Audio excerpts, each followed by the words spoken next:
Salut la commu. Et ouais, on est de retour. Bon, on est le 27 décembre et je t'ai préparé une petite surprise, une petite vidéo récap de ce qui s'est passé en 2024. C'est parti! Bon, début 2024, je me suis dit, ok, cette année, un seul objectif, c'est de monter sur la distance Rennes, le 100 miles. Et dans les 100 miles, rentrer à un vrai 100 miles. Toute la saison, tous les entraînements, ils ont été tournés autour de cet objectif. Du coup, si je résume un petit peu l'année, il y a eu 3 grands moments de préparation pour 3 courses. Le Trail du Saint-Jacques, l'échappée belle ensuite, et le Nice Bay UTMB. Voilà, et l'idée c'est de vous raconter chacune des prépas de chaque course, vous montrer quelques images de la course, vous raconter comment ça s'est passé, et puis faire un petit bilan de cette saison. Alors le premier objectif, c'était le Trail du Saint-Jacques Bay UTMB. C'est un trail de 135 km, 5500 de D+, et il arrivait 16 juin, quelque chose comme ça. Donc pendant la prépa, et toute une partie sur lequel j'ai plutôt travaillé le marathon, parce que du coup j'avais pris un dossard au marathon de Paris. Donc j'avais pris 3 dossards en gros, semi-marathon de Paris, éco-trail, et ensuite marathon de Paris. Semi de Paris, j'arrive vraiment en super forme et je fais un super chrono, donc de 1h28. Ensuite j'ai fait l'éco-trail, j'ai fait une vidéo là-dessus d'ailleurs, et puis ensuite marathon de Paris. Et là le marathon de Paris je fais 3h18, et pareil j'ai fait une vidéo là-dessus, 3h18 qui est un temps assez acceptable. En fait je sors de ce gros bloc marathon avec quand même pas mal de fatigue. Et toute l'année, je me suis dit, il faut absolument que je fasse du volume. Je m'étais mis initialement l'objectif de faire 100 km par semaine et 2000 de D+ par semaine. Alors après le marathon de Paris, je me lance du coup vraiment dans une prépa spécifique au Trail du Saint-Jacques, avec l'idée de faire beaucoup de dénivelé. Alors à Paris, c'est pas compliqué, ça se fait à Montmartre pour ma part. Et j'avais fait un bloc spécifique aussi entre Marseille et Toulon, et là j'avais pris un dossard début mai au Trail des Eaux Vives. Trail assez technique, c'est une vingtaine de kilomètres, 1000 de D+, donc des ratios qui sont quand même assez sportifs, et terrain quand même très technique dans le sud. Voilà, où je prends un peu mes marques sur des terrains un petit peu plus techniques. Et j'arrive au Trail du Saint-Jacques, je pense assez confiant, plutôt en forme, j'avais bien récupéré. Clairement, avant le départ, je me dis pas du tout que j'y vais pour l'aventure.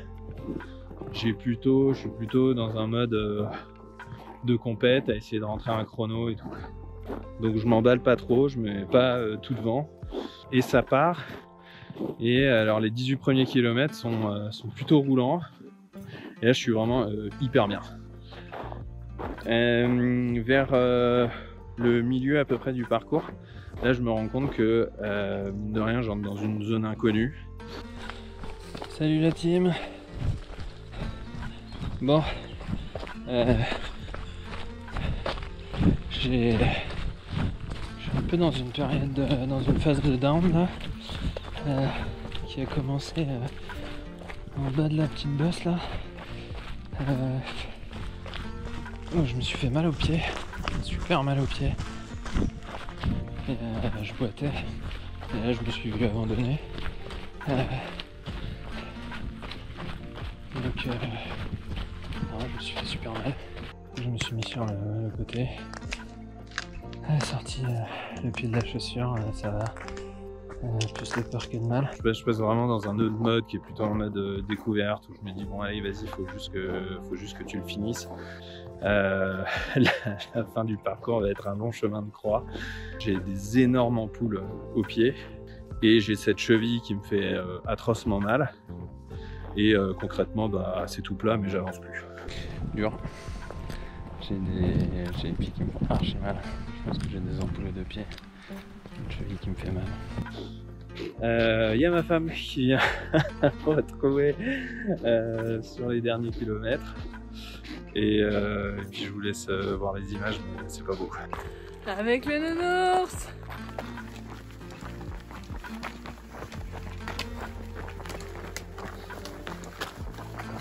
Le nounours qui est à la fin de la course. Et avec mon nana. Il est en pleine forme. Il casse tout. C'est la folie.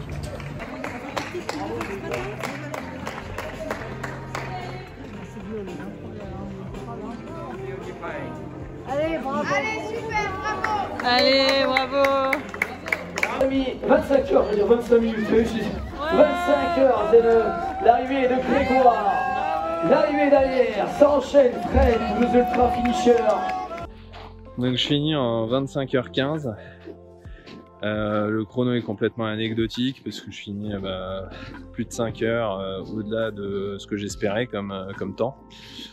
Et puis je finis le lendemain avec des béquilles, avec une cheville qui a triplé de volume, et puis avec l'impossibilité de poser le pied par terre.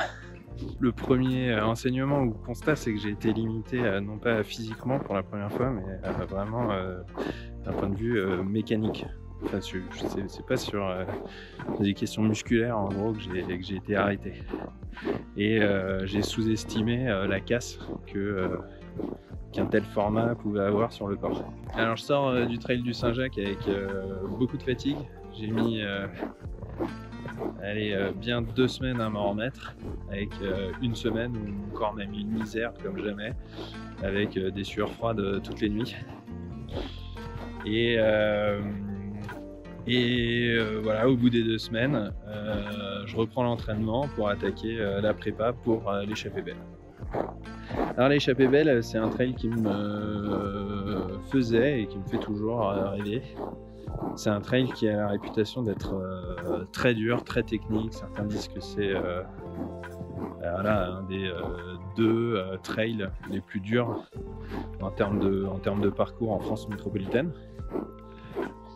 Donc c'est dans le massif de Beldon et ça a la particularité d'être très caillouteux et du coup terrain très montagne, très exigeant. Je prépare cet objectif notamment au Japon. Donc, je pars au Japon et au Japon je trouve quand même pas mal de terrain un peu montagne pour m'entraîner, et je m'entraîne aussi par des très fortes chaleurs.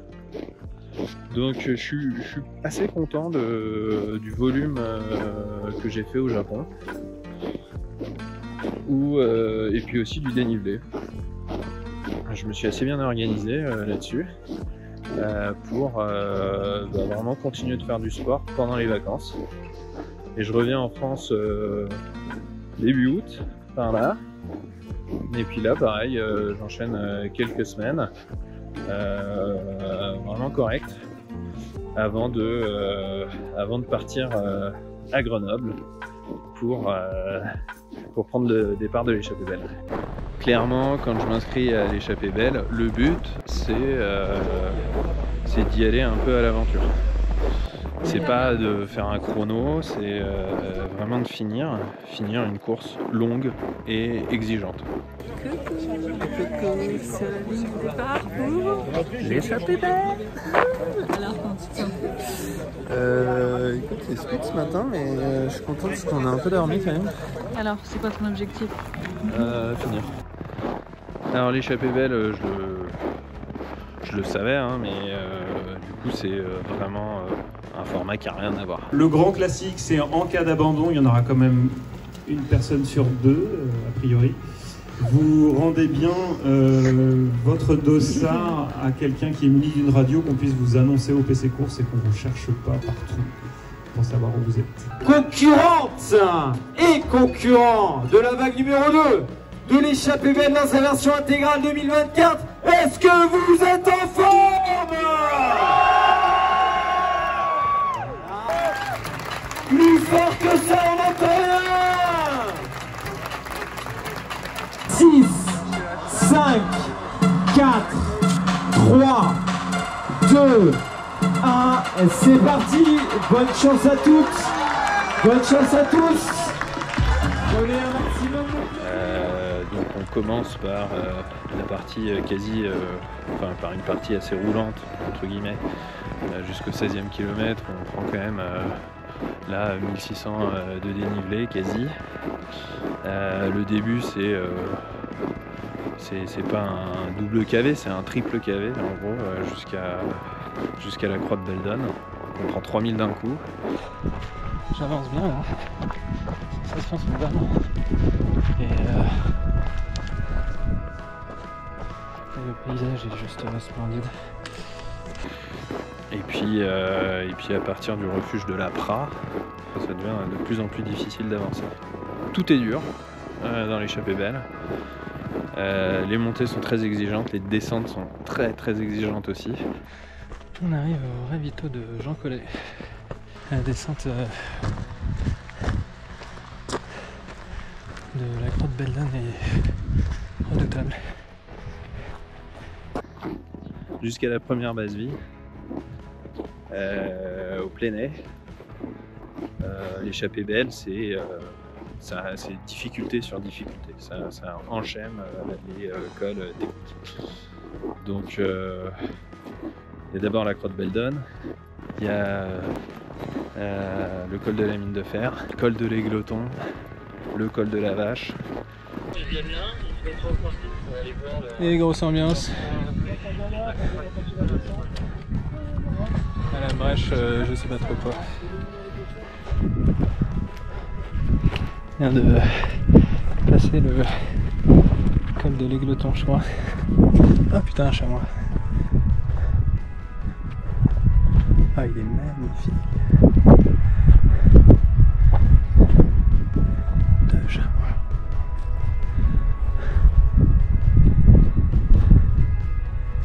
Les copains.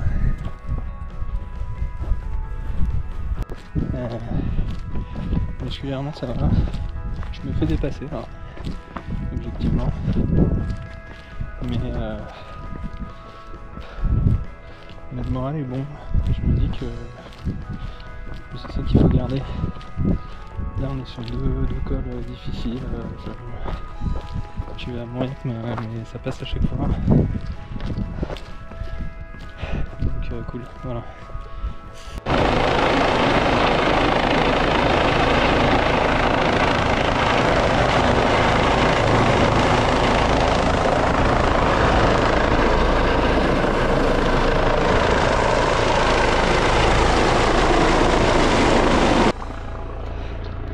Ils nous ont fait passer rapidos le col là.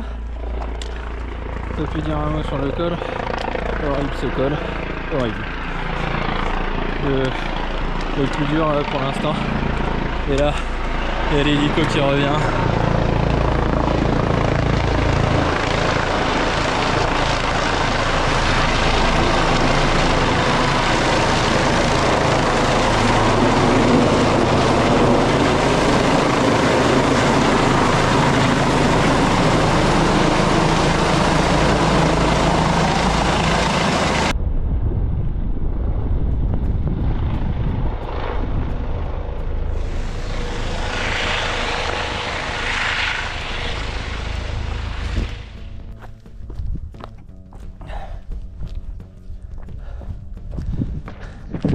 Descendre vers le Plénay et je pense que je suis en retard sur les temps, ça c'est sûr, mais je suis pas je pense pas être largué non plus.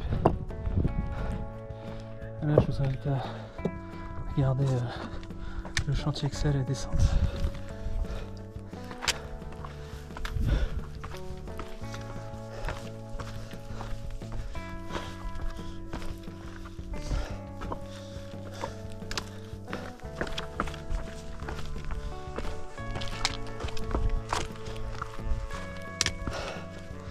parfois ça revient un peu comme ça.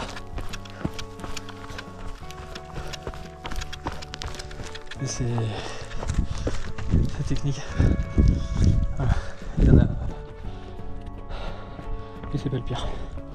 Le pire c'était au-dessus là. Le col de la Vache.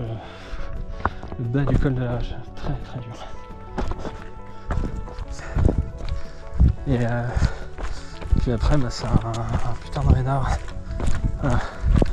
Ouais, je regrette pas d'avoir mis le temps parce que du coup j'ai vu l'hélico. Et de près, première loge. Voilà. Allez, à toutes. J'arrive au Plénay avec à peu près 2 heures de retard sur des temps de passage qui me semblaient corrects. Donc, je suis pas complètement largué non plus. J'arrive vers 22h30 je crois. Et là pareil, je pense que je manque un peu d'expérience, mais je m'arrête vraiment longtemps et je profite pas non plus de ce temps pour faire des choses qui sont assez indispensables, et notamment soigner mes pieds parce que j'avais déjà une ampoule à ce moment-là sous les pieds. Et en fait il y avait des podologues et là à ce moment-là je prends pas le temps d'aller les voir. Je prends un énorme plat de pâtes aussi, pas forcément une bonne idée, et je m'arrête trop longtemps sans utiliser en fait ce temps-là à bon escient. En repartant du Plénay, j'attaque la montagne de Tigneux, et où j'arrive plutôt à bien dérouler là jusqu'au Glaisin. Et au Glaisin, du coup, mon ampoule s'est vraiment formée sur toute la voûte plantaire. Je décide de percer l'ampoule et de repartir pour la dernière grosse difficulté de l'échappée belle, qui est le col du Morétan. Le col du Morétan, schématiquement, c'est 1400 mètres de dénivelé, très raide, qu'on prend d'un coup sur je crois moins de 5 km. Là je commence à vraiment avoir des très grosses douleurs sous la voûte plantaire, et puis dans la montée je décide d'abandonner.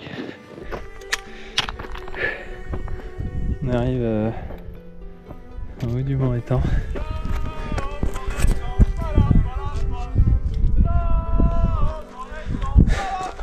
Il reste une 50aine de mètres de dénivelé et putain c'était sport. La montée a pris du temps et je pense que je vais abandonner malheureusement parce que j'ai une ampoule qui me fait atrocement mal, et là je me vois pas faire 50 bornes comme ça. Ça va pas être du plaisir. Néanmoins, on arrive au Morétan.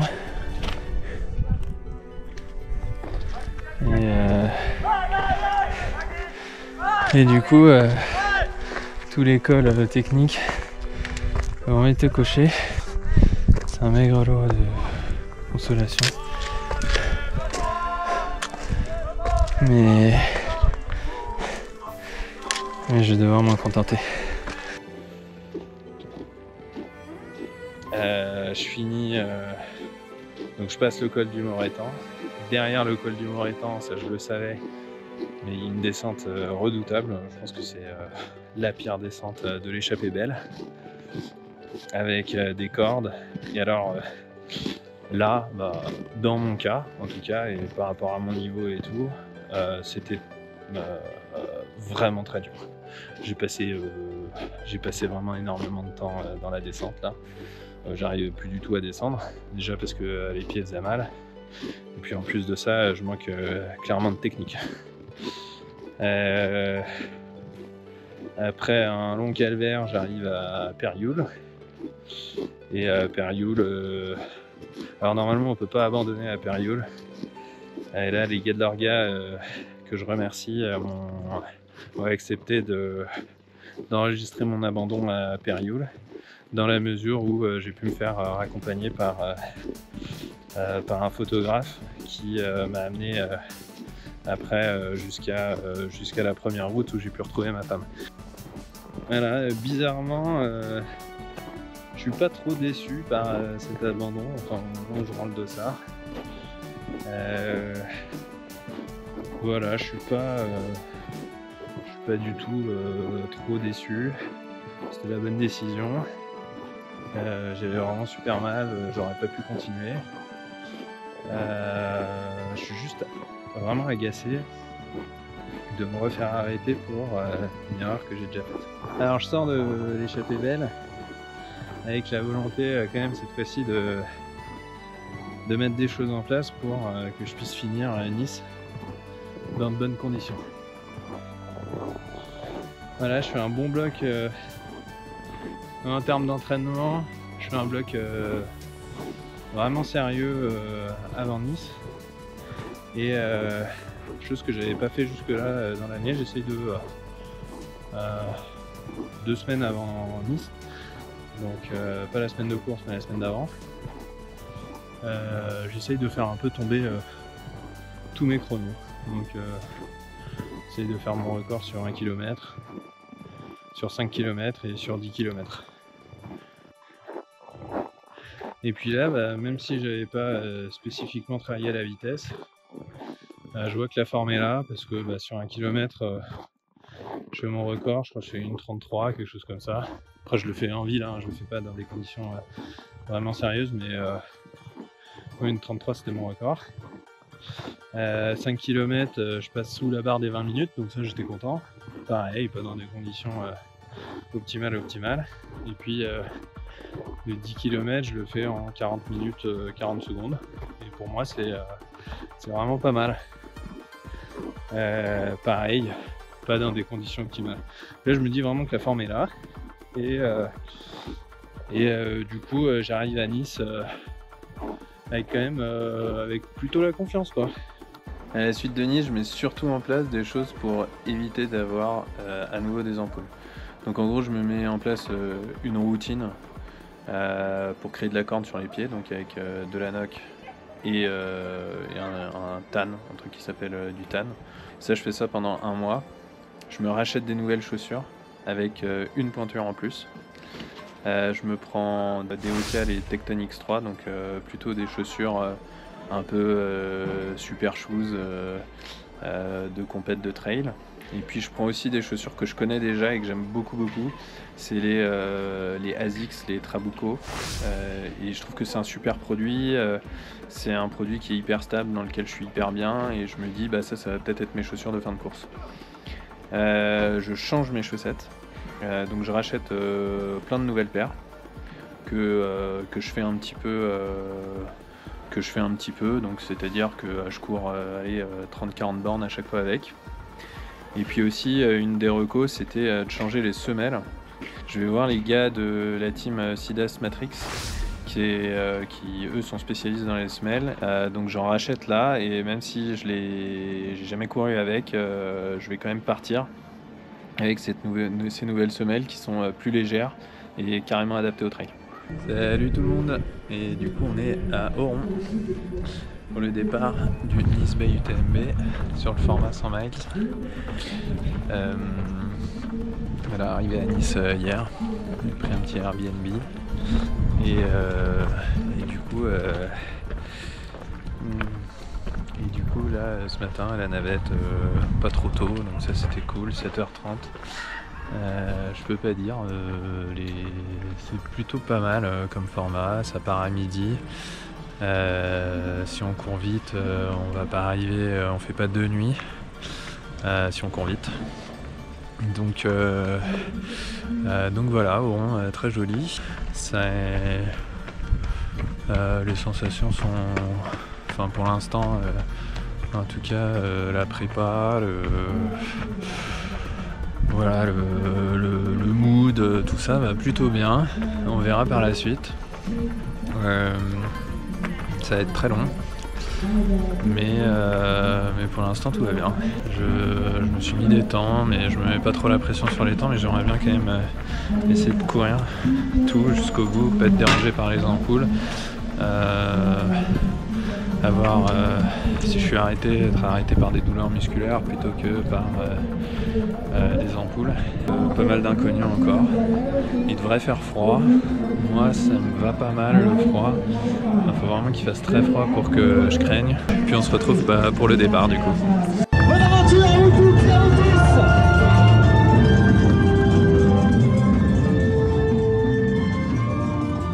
tous. Toute la première partie, jusqu'au premier ravito, c'est quelque chose d'assez roulant, donc ça part assez vite au départ, et tout de suite je pars à peu près dans les allures de la première moitié des participants. Premier ravito bientôt. Beaucoup trop rapide. Mais ça va à peu près. Après ce départ, donc cette première partie qui est plutôt rapide, il y a la première et la grosse difficulté du parcours. C'est une grosse bosse en gros jusqu'à Isola. Donc on prend pas mal de dénivelé. On est un peu avant le deuxième ravito. Longue montée. Je suis monté à mon rythme avec un groupe de coureurs.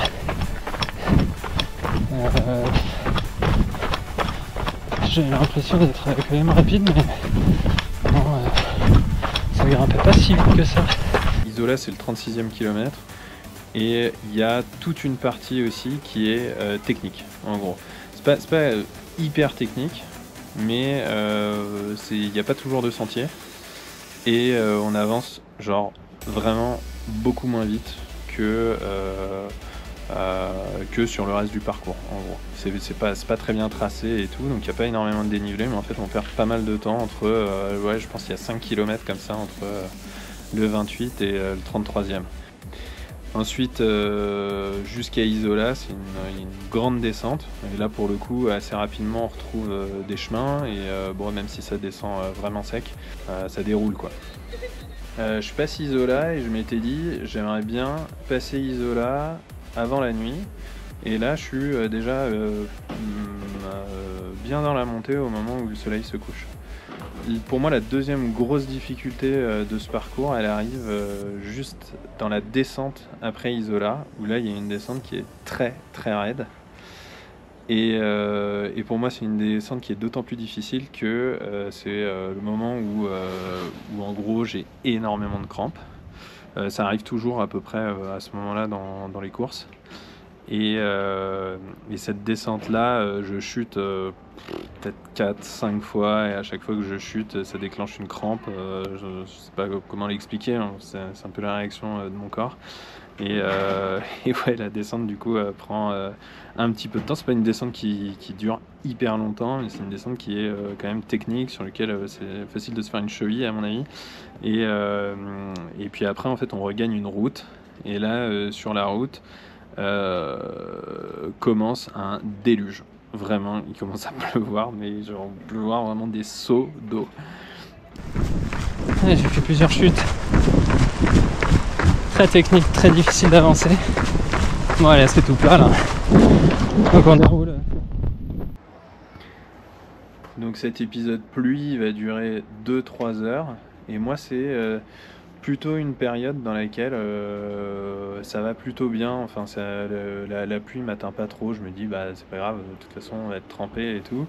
Et ça tombe plutôt bien aussi. Enfin, la pluie tombe plutôt bien avec mon timing parce que. Et je me dis, bah à la base vie, s'il a arrêté de pleuvoir, je change toutes les affaires. Et c'est ce qui se passe. Je change le haut, je change le bas, je change aussi les chaussures. Et du coup, donc, je laisse les Tecton X3 pour direct passer sur les Trabuco. Et surtout, je fais super attention à mes pieds, c'est-à-dire que je sèche bien mes pieds, j'ai une nouvelle paire de chaussettes et ça repart. Ça repart, il y a une grande bosse en gros jusqu'au col de la Madeleine et même au-delà du col de la Madeleine. Pendant toute cette montée ça va à peu près. Je commence à perdre un petit peu de l'énergie mais ça va à peu près. Et puis après, j'ai plus les noms des ravitaux en tête mais j'arrive après ce ravito et là commence 6-7 heures je pense, très compliqué pour moi, où en fait le profil est plat descendant et j'arrive pas à avancer. C'est plat mais je marche, je courotte, j'ai pas d'énergie. Et ça dure à peu près jusqu'à les Vins en gros.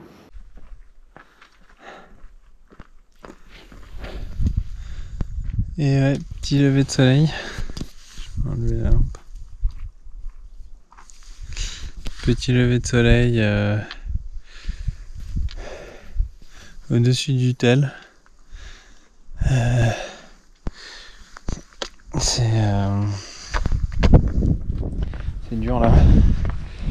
Je suis pas dans. C'était très bien jusqu'à Val-de-Mort, un truc comme ça. Et là depuis la montée vers le col de la Madeleine, c'est très compliqué. Voilà, donc j'avance pas très vite. Je baisse la tête, je marche.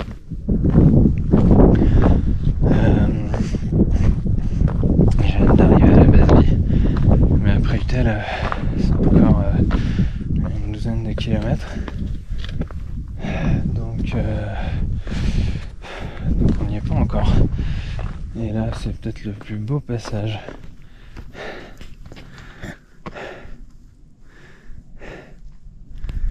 Et on voit Nice. On va peut-être aller ce soir. Enfin, on va y aller, mais la question c'est comment. Et si le mojo est toujours là et qu'on n'a pas de pépin, bah possible qu'on y soit ce soir. Donc pas la grande forme là. Et j'espère que ça va revenir. Allez, voilà.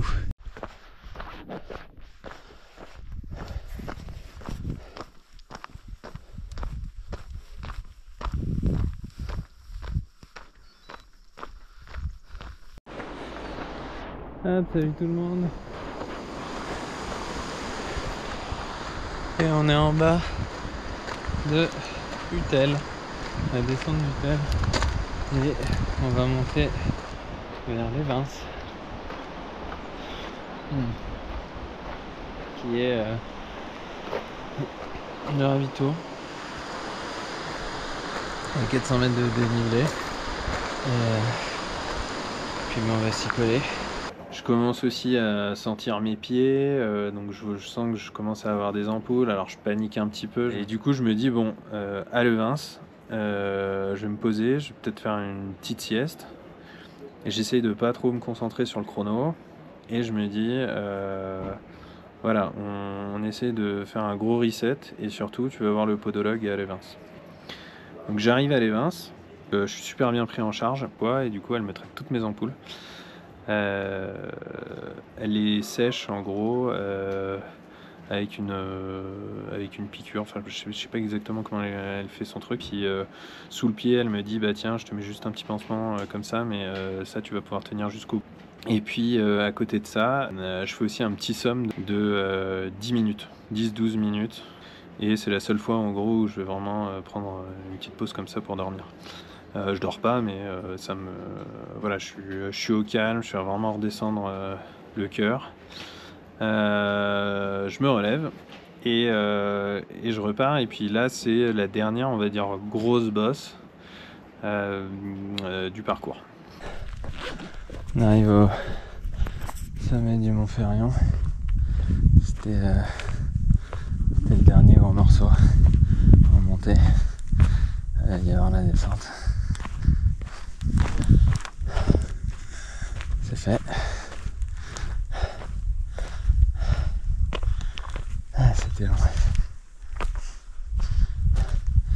Hâte d'être au ravito.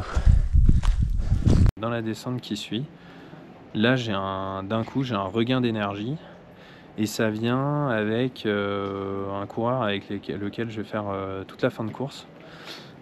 Et c'est vraiment un énorme regain d'énergie, c'est-à-dire que d'un coup, vraiment, je cours, j'arrive à mettre j'arrive à mettre un peu de vitesse et tout. Et en fait, là j'ai 20-25 km où ouais, on s'arrête pas, les ravitaux, on les fait, c'est ravito express, on court tout le temps, on rattrape du monde. On regarde Live Track, on est là, putain, on est 150e, vas-y, on a déjà remonté cette place.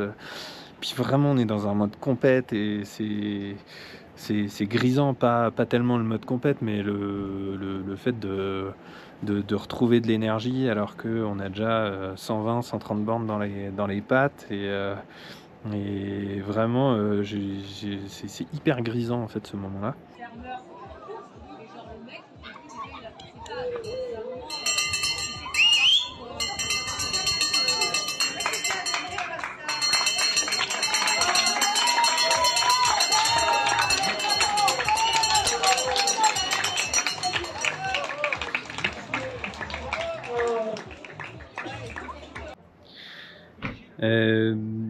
La fin, la toute fin, on va dire les 15 derniers kilomètres, 15-20 derniers kilomètres, c'est pas facile. Voilà, je pense que l'excitation retombe un peu parce qu'on commence à être un petit peu fatigué. Mais ça le fait quand même.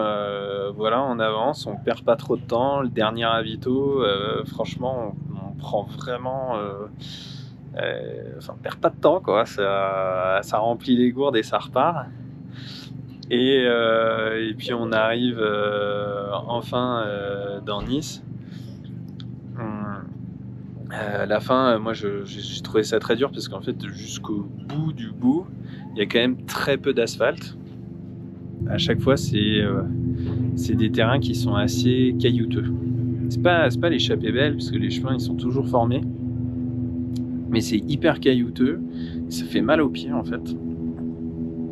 Globalement, j'ai trouvé que tous les chemins étaient assez caillouteux et c'est pas hyper simple de progresser. C'est pas un terrain qui est hyper facile à chaque fois. Donc là, jusqu'au bout du bout, même dans Nice, on se retrouve dans des chemins qui sont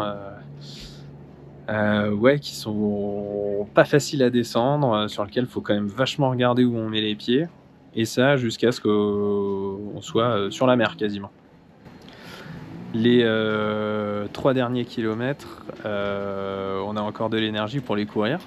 Alors, on les court pas méga vite, bon, je sais pas, on les court à 6,40, 6,30, un truc comme ça. Et du coup, j'arrive sur la ligne, quand même super content de l'énergie de fin de course.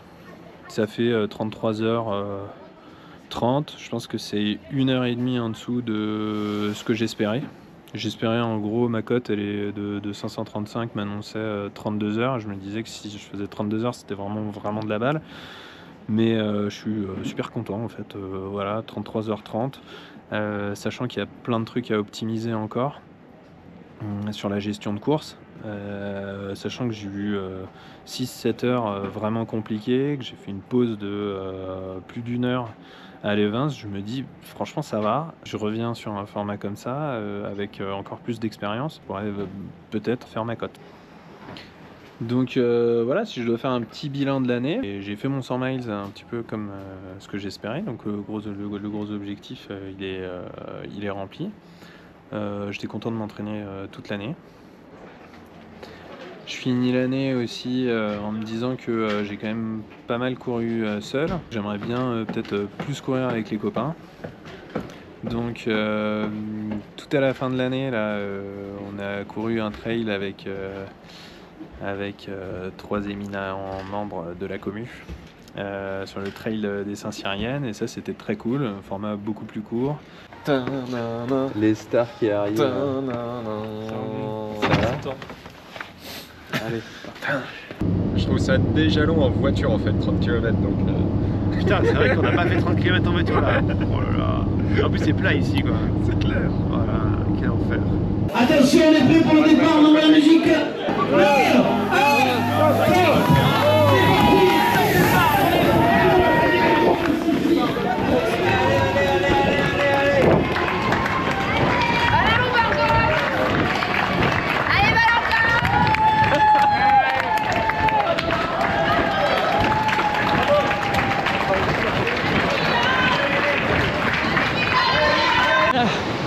Ah putain, on s'est pas parlé pendant ce trail.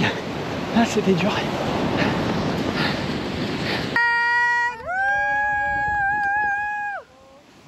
Trop fort mon bébé. Vas-y, allez. Ouais. Ah putain, sa mère. Eugénie Ricard qui termine en 3h14-17. Eugénie Ricard, vous restez par là. On a la première, donc c'est Hortense Mathieu qui est là. On attend la troisième. Bravo chouchou. Qu'est-ce que tu veux dire à la caméra? C'était dur, c'était la dernière, c'était dur. Putain. Ouais, c'est intense. Intense, mais la saison est finie.